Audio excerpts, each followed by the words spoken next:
Ramadan. Bismillahirrahmanirrahim. Assalamualaikum warahmatullahi wabarakatuh. Alhamdulillahirrabbilalamin. Wassalatu wassalamu ala asrofil anbiya'il mursalin Sayyidina Muhammadin wa ala alihi wa sahbihi ajma'in. Rabbi sodri wa yassirli amri wahlul 'uqdatam min lisani yafqahu qawli, amma ba'du. Kepada yang terhormat Pembina Yayasan SMK Kartini Jember, kepada yang terhormat Kepala SMK Kartini Jember, kepada yang terhormat Bapak Ibu Waka dan Kajur SMK Kartini Jember, kepada yang terhormat Bapak Ibu guru dan staf karyawan SMK Kartini Jember, serta siswa-siswi SMK Kartini Jember yang Ibu sayangi dan banggakan. Puji syukur kita panjatkan atas kehadirat Allah Subhanahu wa taala yang telah melimpahkan rahmat, taufik, hidayah dan inayahnya kepada kita semua sehingga kita dapat melaksanakan kegiatan Pekan Ramadan 1442 Hijriah dalam keadaan sehat walafiat dan tanpa ada halangan satu apapun. Walaupun kegiatan kali ini dilaksanakan secara daring, itu semua dikarenakan untuk mencegah penyebaran virus COVID-19 yang masih melanda negeri kita. Dan semoga kita semua selalu dilimpahkan dengan kesehatan, kelancaran, dan kemudahan untuk tetap melaksanakan ibadah puasa selama 1 bulan penuh. Amin, amin, ya robbal alamin.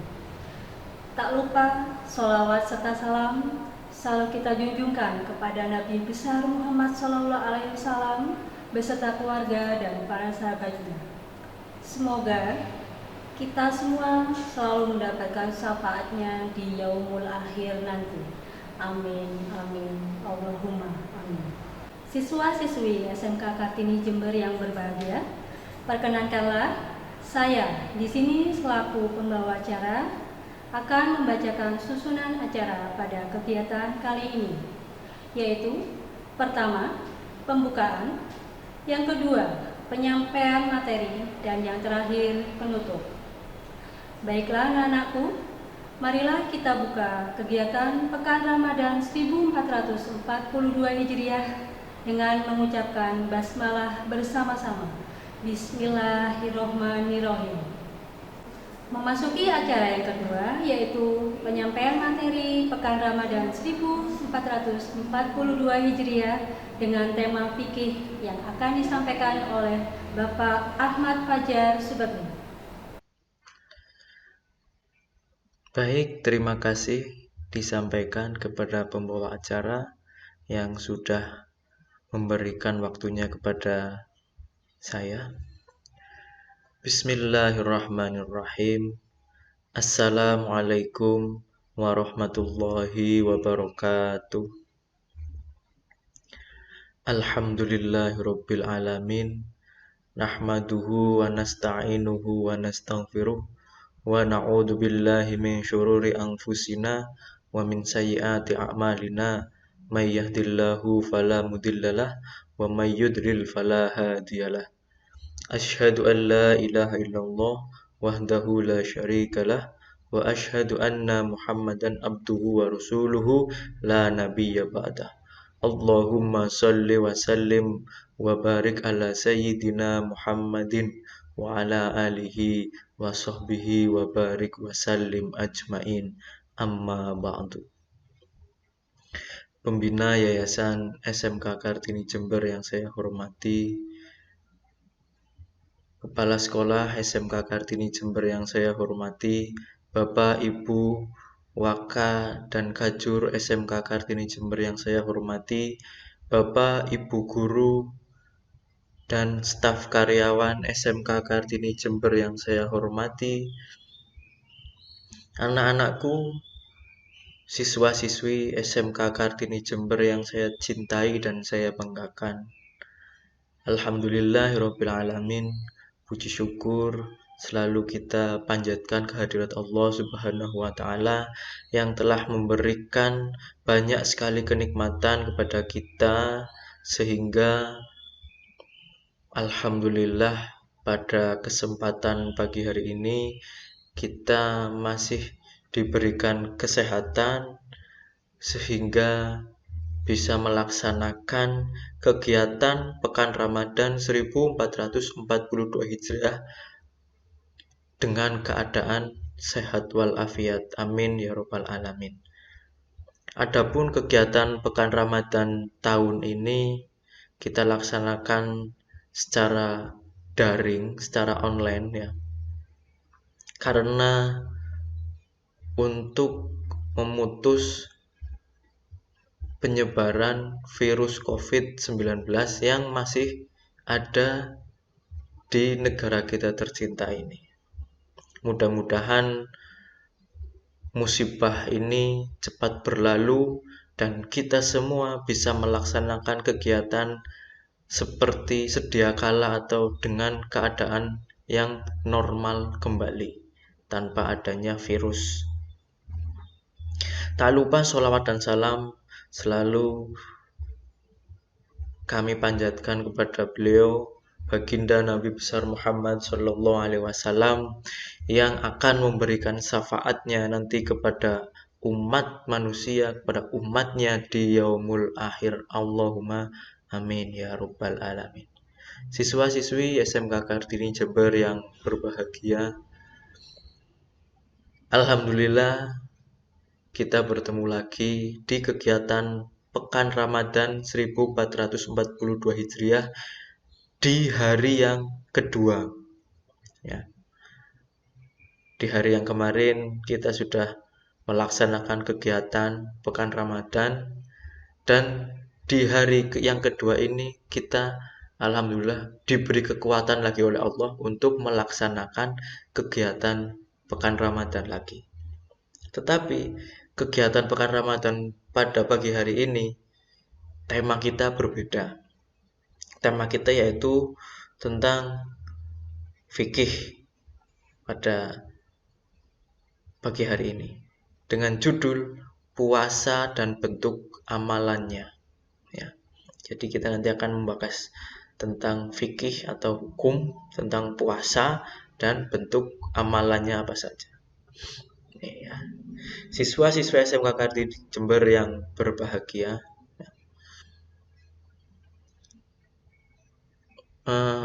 kita sebagai umat Islam itu oleh Allah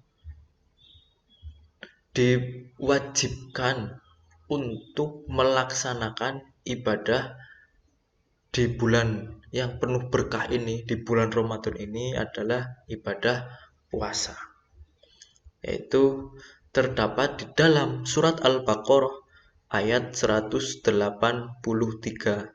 yang berbunyi Bismillahirrahmanirrahim. Ya ayyuhalladzina amanu kutiba alaikumusyamu kama kutiba alal ladzina min qablikum la'allakum tattaqun. Hai orang-orang yang beriman, diperintahkan atau diwajibkan atas kamu berpuasa sebagaimana diwajibkan atas orang-orang sebelum kamu agar kamu bertakwa. Ya, perlu kalian ketahui bahwa ibadah puasa ini adalah ibadah yang wajib. Dan dulu sebelum umat Islam yang sekarang, umat-umat terdahulu pun oleh Allah sudah diwajibkan atau diperintahkan untuk melaksanakan puasa. Karena apa? Puasa akan mengantarkan kepada la'allakum tattaqun, meningkatkan ketakwaan seorang hamba kepada Tuhannya.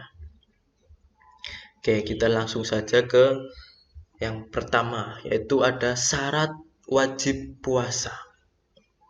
Di sini seseorang yang mempunyai wajib atau mempunyai kewajiban yang sudah sah syaratnya untuk wajib berpuasa, yang pertama adalah orang yang beragama Islam.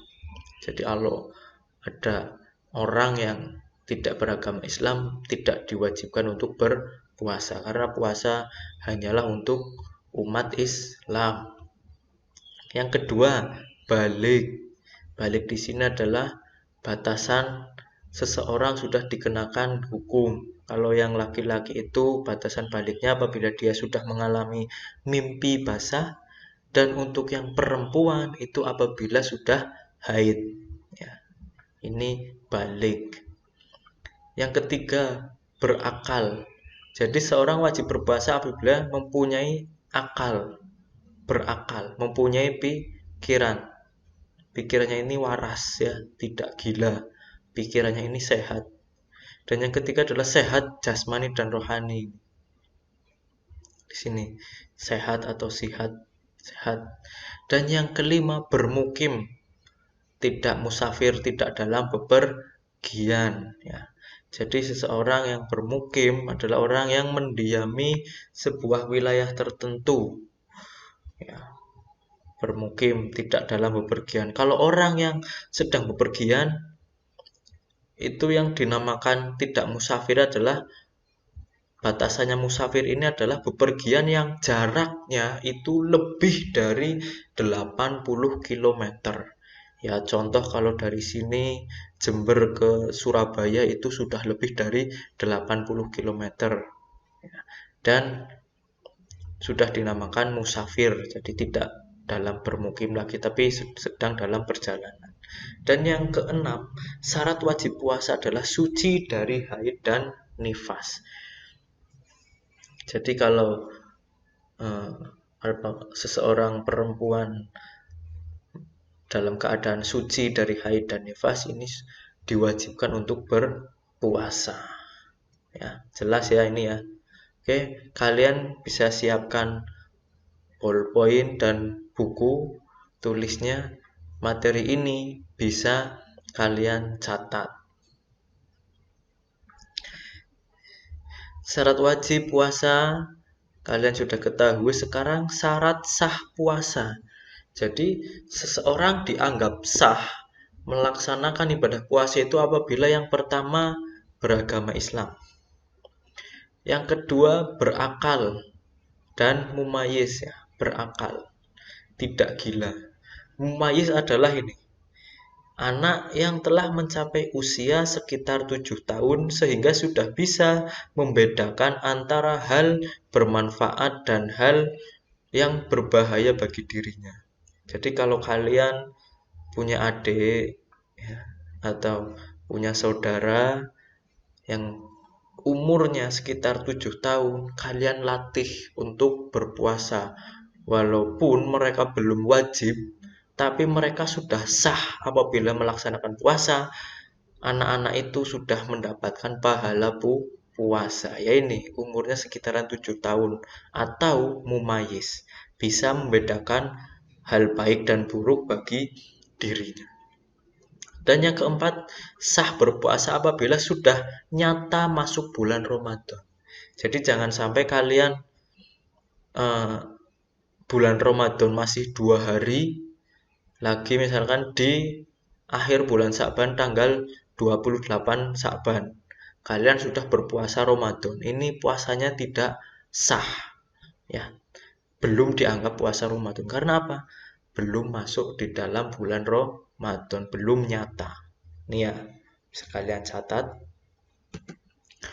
Dan yang selanjutnya ada rukun puasa. Rukun puasa itu ada 2. Yang pertama an-niyatu, niat. Ini, yang pertama harus ada niat. Niat puasa. Jadi seseorang itu harus melaksanakan rukun. Yang namanya rukun adalah sesuatu yang harus dikerjakan di dalam sebuah ibadah.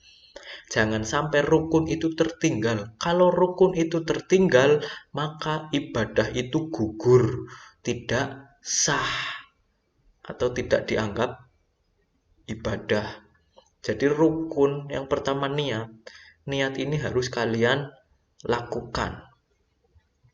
Karena sesuai hadis dari Rasulullah SAW, Innamal a'malu binniyati wa innamal likulli imri'in ma nawa. Sesungguhnya amal ibadah itu harus disertai dengan niat dan setiap orang mendapatkan balasan sesuai dengan niatnya.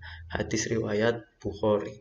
Ini ya. Jadi harus ada niat. Harus melakukan niat. Niatnya seperti apa untuk berpuasa, melaksanakan ibadah puasa Ramadan? Bismillahirrahmanirrahim. Nawaitu sauma ghadin an adai fardi syahri Ramadana hadhihi sanati fardhu lillahi ta'ala.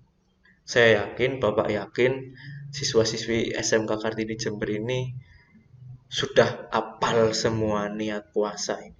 Nah, niat ini jangan sampai kalian tidak laksanakan. Harus kalian lakukan pada malam hari, pada malam hari. Karena artinya aku berniat puasa untuk esok hari dalam rangka menunaikan kewajiban puasa Ramadan pada tahun ini karena Allah Ta'ala. Ya.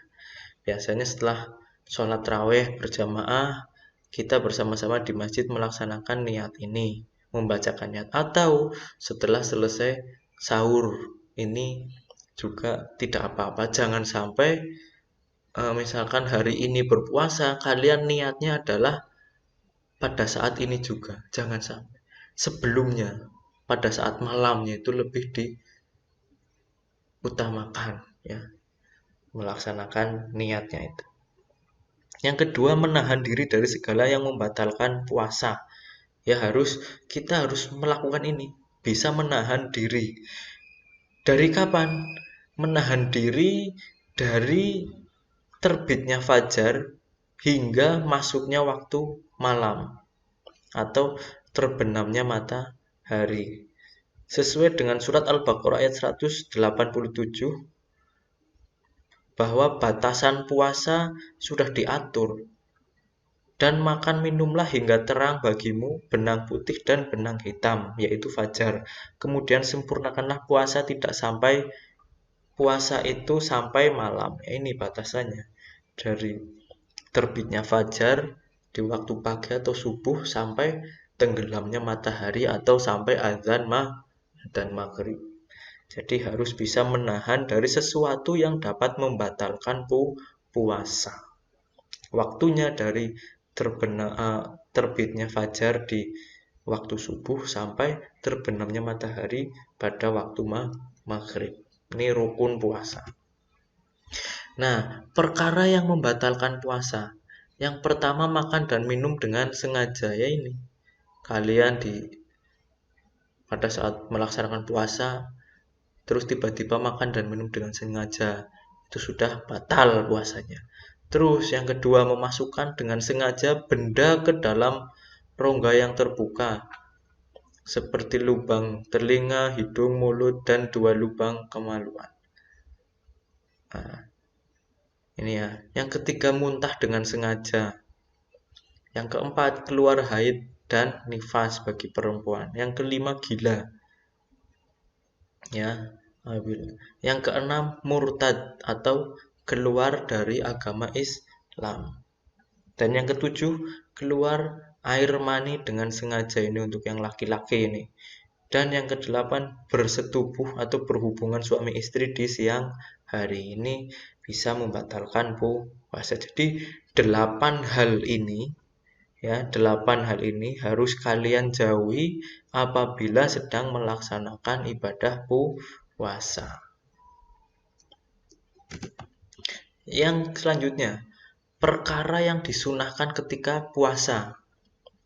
Yang pertama, segera berbuka puasa, maksudnya menyegerakan berbuka apabila sudah masuk waktu maghrib. Ya, jangan sampai sudah masuk waktu maghrib kamu bukanya nanti aja, saya bukanya setelah sholat rawih atau setelah adzan isya. Jangan. Kalau sudah terdengar adzan maghrib, ya adzan maghrib loh ini ya, jangan sampai bukan adzan maghrib kalian sudah berbuka, jangan sampai. Jadi harus menunggu bukanya sampai adzan maghrib, harus disegerakan adzan maghrib ini. Yang kedua, berbuka dengan kurma. Ya, disunahkan berbuka dengan kurma atau juadah yang manis, makanan yang manis. Dan yang ketiga, disunahkan membaca doa berbuka puasa.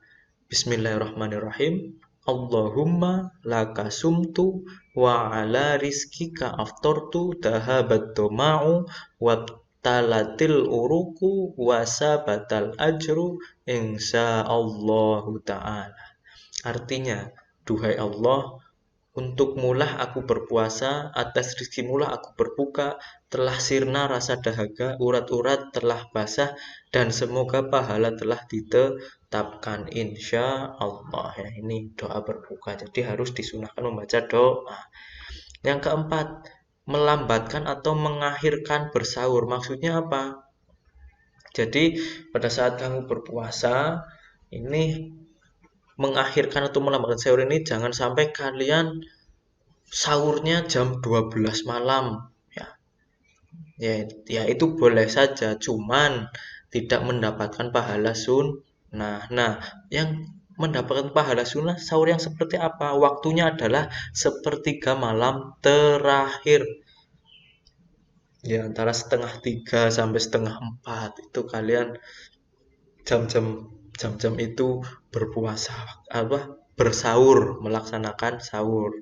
Nah, yang kelima, memperbanyak membaca Al-Quran, berzikir, bersolawat, dan membuat amal kebajikan. Ini disunahkan. Yang keenam, senantiasa bersedekah. Ya.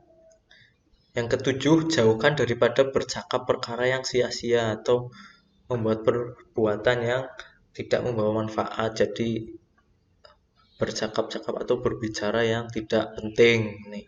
Apalagi sampai ngerasani orang lain. Ini jangan sampai. Yang kedelapan, mandi junub lebih awal sebelum masuk waktu subuh. Nah, ini untuk yang sudah bersuami istri, apabila melaksanakan mandi junub, atau intinya melaksanakan mandi junubnya ini disunahkan lebih awal sebelum masuk waktu subuh. Ini. Selanjutnya, perkara makruh ketika puasa. Ini makruh itu tidak membatalkan, tapi hanya merusak ya. Ya makruh, perbuatannya makruh. Makruh itu dilakukan tidak mendapatkan dosa, tidak dilakukan juga tidak mendapatkan pahala. Yes, makruh. Yang pertama bersuntik. Jadi kalau pada saat melaksanakan puasa terus bersuntik, ini akan membuat makruh, tapi tidak membuat batal puasanya. Berbekam, berkumur-kumur, memasukkan air ke dalam rongga hidung secara berlebihan, mandi yang berlebihan. Nah, di siang hari, di waktu yang panas, kalian sedang berpuasa, terus kalian mandi dengan berlebihan. Sampai air satu kamar mandi itu habis, itu jangan sampai. Karena apa? Makruh, eman puasanya. Terus yang keenam, rasa makanan di ujung lidah. Yang perempuan ini disuruh masak oleh ibunya, kok mencicipi walaupun tidak masuk ke dalam tenggorokan, hanya saja mencicipi, itu juga makruh. Ya, ingat-ingat ini. Nah, yang selanjutnya, 5 hal yang menghilangkan pahala puasa. Jadi kalau kalian melaksanakan 5 hal ini, sia-sia puasa kalian. Ya, puasanya sih sah, tapi kalian tidak mendapatkan pahala puasa. Jadi puasa kalian hanya mendapatkan lapar dan dahaga. Apa saja? Yang pertama, berdusta. Ya, yang pertama berdusta. Berdusta ini berbicara tidak pada kenyataannya, berdusta. Yang kedua, hibah, ini membicarakan orang lain. Yang ketiga, adu domba. Yang keempat, sumpah palsu. Yang kelima, memandang seseorang dengan nafsu syahwat atau dengan nafsu. Itu membatalkan pahala, menghilangkan pahala puasa. Nah, ini amalan-amalan yang dilakukan pada saat atau disunahkan pada saat bulan Ramadan. Yang pertama, ketika fajar tiba atau waktu subuh, kita buka hari dengan memperbanyak zikir. Setelah selesai sahur, sambil menunggu azan subuh, disunahkan untuk berzikir atau membaca Al-Quran. Yang kedua, melaksanakan sholat subuh berjamaah. Yang ketiga, bergabung dengan pengajian atau halaqah di pagi hari. Yang keempat, ketika kamu berangkat sekolah atau bekerja, jangan lupa berniat untuk mendapatkan pahala, berniat. Nah, yang kelima, ketika azan asar, kita upayakan mengajak orang bersama untuk ke majelis ilmu. Yang keenam, jika istri atau keluarga membutuhkan bantuan kita, kita bergegas membantu. Yang ketujuh, betapa besar pahala jika diraih mereka memberikan makan atau bersedekah kepada orang yang sedang berpuasa, memberikan makanan. Yang kedelapan, menyegerakan berbuka setelah betul-betul yakin bahwa waktu maghrib telah masuk. Ya. Yang kesembilan, melaksanakan sholat malam. Sholat malam di sini adalah bisa sholat tarawih, bisa sholat tahajud, dan lain sebagainya. Oke, demikian tadi materi fikih puasa pada kesempatan pagi hari ini. Mudah-mudahan bisa menambah wawasan keilmuan kepada kita semua. Amin, amin ya robbal alamin. Saya mohon maaf apabila ada kekurangan dan kekhilafan. Ya, mohon dimaafkan sekali lagi, dan mudah-mudahan karena kita sudah mengetahui syarat-syarat puasa atau fikih puasa, jadi diusahakan dan diwajibkan kalian harus melaksanakan ibadah ini sebagai bentuk kewajiban seorang muslim. Terima kasih disampaikan. Wallahul muwaffiq ila aqwamit thoriq. Wassalamualaikum warahmatullahi wabarakatuh. Demikian tadi penyampaian materi dari Bapak Ahmad Fajar Subhi. Semoga dapat menambah wawasan dan pengetahuan kita semua. Menginjak acara yang terakhir, yaitu penutup, marilah kita akhiri kegiatan Pekan Ramadan 1442 Hijriah dengan mengucapkan hamdalah bersama-sama. Alhamdulillahirabbil alamin. Terima kasih atas perhatiannya, dan saya memohon maaf apabila selama memandu acara ini terdapat kesalahan atau kekeliruan. Akhirul kalam, wassalamualaikum warahmatullahi wabarakatuh.